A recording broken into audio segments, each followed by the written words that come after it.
He's still a beast, but no. And then Jai Opetaia, you need to set that one up for later because I think Opetaia will be too much for Benavidez right now. And I like the fight with Jai. I think the Jai Opetaia fight at cruiserweight is the fight for me. That's the fight that I want to see. Jai has been the man at that weight class for a very long time. And now you got a new player in the division with a hot name and whose stock and whose star power is only rising. That's the fight I believe that needs to be made at the cruiserweight division. Opetaia is stronger.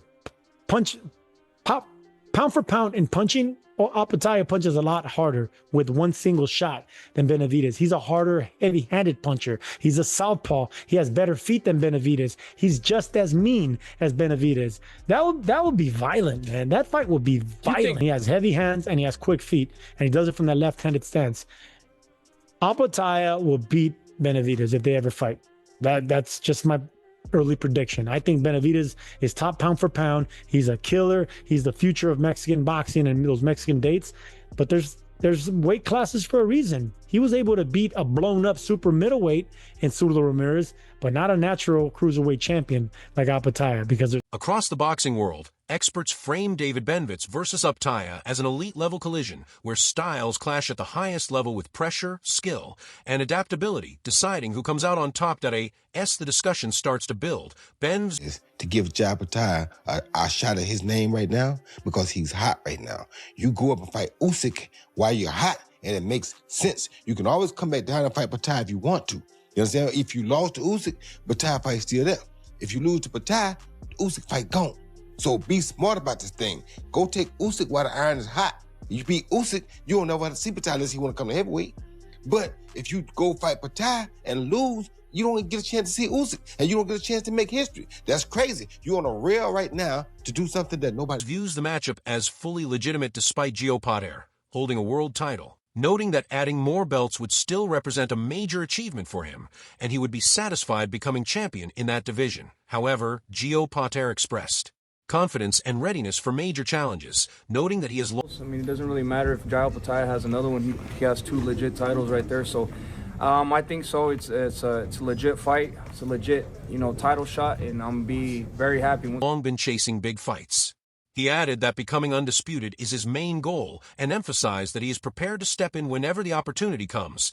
Adding a different viewpoint, Malik Scott highlighted the relentless pressure and high output style of David Benavidez, noting how his fight,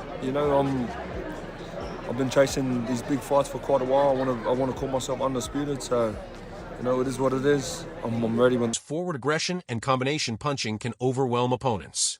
He added that maintaining that pace for all rounds makes Benz a difficult test at the elite level.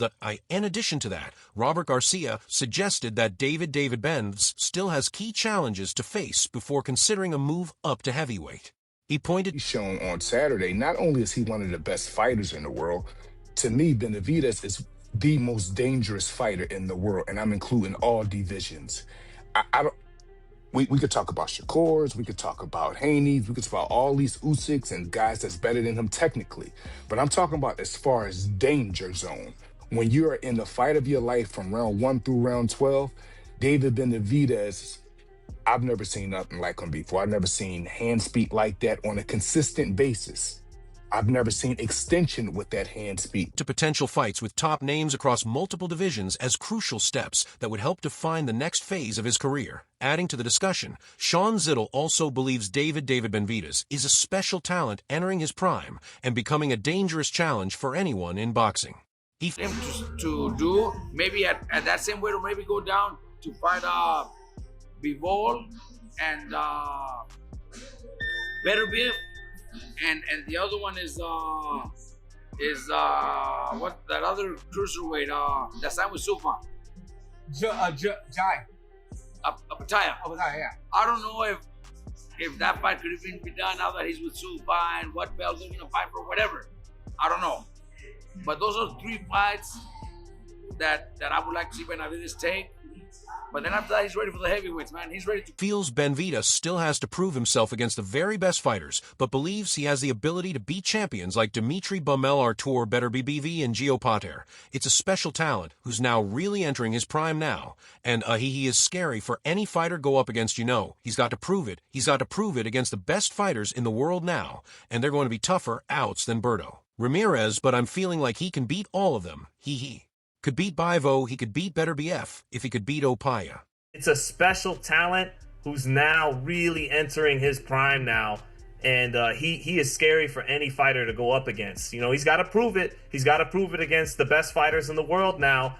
And they're going to be tougher outs than Gilberto Ramirez, but I'm feeling like he can beat all of them. He could beat Bivol, he could beat Better BF, he could beat Opetaia. Line him up and I want to see it. Agreeing with Sean, Stephen Bremen described Jai Opetaia as a genuine elite threat, pointing to his size, strength, and natural ability as key. Explosive. And David gonna have to be careful. That ball hit you with a left hand, he can knock you out. And he's a southpaw, so he'll have some built-in advantages.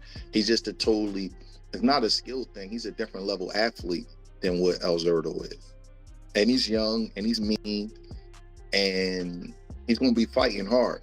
I think David might know a little bit too much for him. I think he might be a little bit too skillful for him and be a little bit too slick.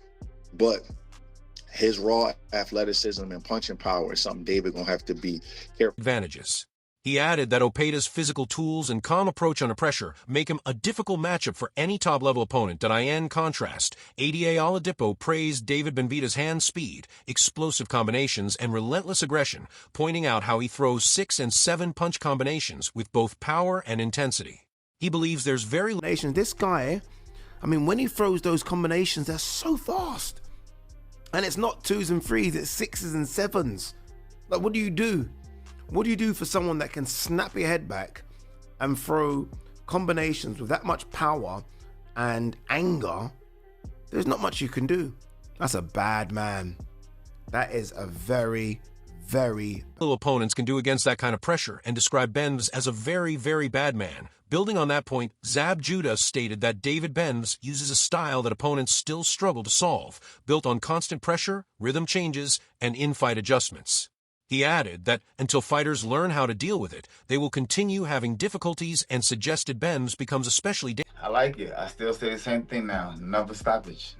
Same way, easier, harder fight. It's probably gonna be done. I mean, listen, man. I predict the same thing because it's a new style. David Benavidez has his own style in boxing. He has his own. He's the first fighter we know with his style. They're coming up with his style. He mastered it. So there is no real defense for this style yet. There is no real, how does the blockage go? How does it go? Like, I never see they don't teach no shit like that. You know what I mean? So until somebody can come up with, until they can learn their style completely, you're not gonna know how to defend against it.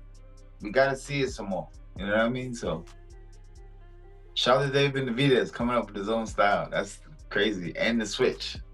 Crazy. My guy, he's the first guy with it. What up? I'm saying it. When Don't you look, make David cut that switch on. Dangerous once he fully finds his rhythm in a fight. Meanwhile, Connor Wallace called a fight between David Benz and Jai Opetaia a massive step up, highlighting the significant jump across weight divisions. He noted that while Benz is very fast and capable of giving Opetaia a tough fight, the size difference would be a major factor, and Opetaia's power would be felt every time he lands clean. To fight Jai, you know what I mean? Obviously, I feel like he would give Jai a harder fight than Ramirez would, but man, it's a huge jump. He used to be a super middleweight to light heavyweight up to cruiserweight. It's not like you're jumping from like super welterweight to middleweight. You know what I mean? It's a huge 15 kilos, 16 kilos. It's massive. And he's not the leanest or strongest. Yes, he's very fast. Benavidez is very fast, but I feel like whenever Jai hits him, Aid Oladipo described Jai Opetaia as a dangerous killer with fast hands, quick feet, and strong movement as a southpaw. He noted that while Opetaia may not match David Benavidez in hand speed, his footwork is better, and the matchup would be a competitive fight rather than one dash-sided, a T the same time. As a killer as well. He's a killer. And unlike Zurdo, Opetaia has fast hands and fast feet. Opetaia's hand speed, it's not as fast as Benavidez, but it's respectable. His feet are better than Benavidez's. He's a southpaw. So don't start to, Benavidez runs through Opetaia. No. I'm not doing that. Not doing that. Does not run through him at all. Benz has also shown strong interest in fighting Dimitri Bivol for titles, viewing it as a key opportunity to add major belts and strengthen his legacy across divisions. Benz has made it clear that he is open to moving. Bivol is really He's the only fight I really want, like that I truly want, because he has all the belts. You know what I mean? After I beat Bivol, I'm gonna have, right now I have 8 titles. You know, 3 of them were interim, 3 of them world championships at super middleweight, light heavyweight. Now I got 2 of them at cruiserweight. I really want those belts. You know, I want those accolades. So that across divisions from 175 up to even 200 pounds if it leads to meaningful fights. He stressed that his priority is measuring himself against the strongest opponents available rather than sticking to one weight class. At the same time, Dimitri Bivol responded by recognizing the drive shown by David Benavidez. Wherever it is, it's 200, 175, wherever. I mean, I'm just here to test myself at the end of the day and test my greatness. Noting that elite fighters are expected to pursue championships and stay active against top competition. He suggested that this kind of motivation is a natural part of high-level boxing and is what gives major matchups real significance. In addition, Dimitri Bivol spoke positively about David Benavidez, describing him as a high contender with strong self-belief. The belt, and I want his belt, and I want to defend my belt, and I want to... and drive. He pointed out that taking on major challenges reflects a fighter focused on constant improvement and long-term success in the sport. Meanwhile, Benavidez spoke highly of Dimitri Bivol, recognizing him as a top-level fighter with strong technical ability, speed, and punching power. He added that he's a really great fighter, and what he's saying that he wants to fight me and better be if it means that he's a great fighter, he's confident, and he wanna achieve more and more. It's good, and facing opponents of that caliber only pushes him further, stressing that he has long been eager for elite-level fights and feels fully prepared for the challenge. On the other hand, Jose Benavidez, Sr., described a career direction for Benavidez focused on high-risk, high-reward opponents rather than gradual progression fights. He pointed toward targeting elite-level names across... He's a great fighter. He's probably one of the best fighters out there today. Just because he's so technical, he has good speed, he has good power. But at the end of the day, that's only going to turn emotional on. You know what I mean? So I'm ready for this fight. Like I said, divisions with an emphasis on chasing legacy-defining bouts at light heavyweight or even cruiserweight instead of building through lower-tier opposition. Sean Zittel praised Bivol as a composed and highly technical fighter with excellent movement, sharp timing, and strong defensive awareness. He pointed out Bivol's ability to stay calm under heavy pressure, including against punchers like Art. Is gonna probably lose a little something getting back down to light heavyweight. And the footwork alone of Bivol and all that, and excellent hand speed himself, and in the light heavyweight division, underrated strength. I mean, you've been around Bivol. This shock absorber is a motherfucker. That's why he was able to hold up to the heavy artillery of Beterbiev without wilting in 24 rounds. He could take a shot. He is super smart. Quick hands, quick feet, the beautiful Eastern European feints. It's still a great fight, and a lot of people that know boxing will still pick Beterbiev, and noted that many boxing fans would still see him as the safer pick in a matchup against David Benavidez due to his ring IQ and control. Is going to probably lose a little something getting back down to light heavyweight, and the footwork alone of Bivol and all that, and an excellent hand speed himself, and in the light heavyweight division, underrated strength. However, Stephen Edwards suggested that David could create major problems for Dimitri Bivol through sustained pressure. And I like David's youth in that fight. With Bivol's a tremendous fighter. I got tremendous amount of respect for him.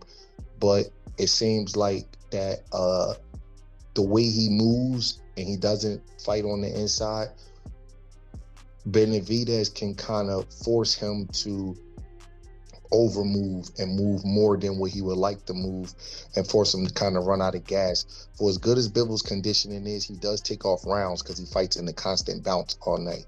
And I think that Beterbiev's pressure and Benavidez's pressure is different. Beterbiev is more calculated. He actually have good footwork and defense, but it's more subtle and calculated, where Benavidez is a little more frenetic. And I think that he will force a harder pace and work rate, especially given his youth and output. He explained that forcing a high-tempo fight could disrupt Bivol's rhythm, making him work harder defensively and potentially affecting his stamina as the rounds progress. Eddie Hearn also acknowledged the ability of David Benavidez, but raised doubts about how his style would translate to light heavyweight. He suggested Benavidez is at his peak impact at super middleweight, where his physical... how good? You know, Godzic is decent. You know, he's strong, old. I don't think Benavidez is a 175 fighter. I don't think he beats Beterbiev. I don't think he beats Bivol. But I think he's very hard to beat at 168. I think that's where Physical strength and pressure are more dominant, while implying the step up to face Dimitri Bivol would be a much tougher assignment. Pressure and power against timing, skill, and ring control. Both styles offer clear paths to victory, but it all depends on execution on fight night. No matter the opinion, this is the type of fight that fuels boxing debate. High-level, competitive, and dangerous on both sides. If you enjoyed this breakdown, make sure to like, subscribe, and hit the notification bell for more boxing content. Drop your prediction in the comments, and stay tuned for the next.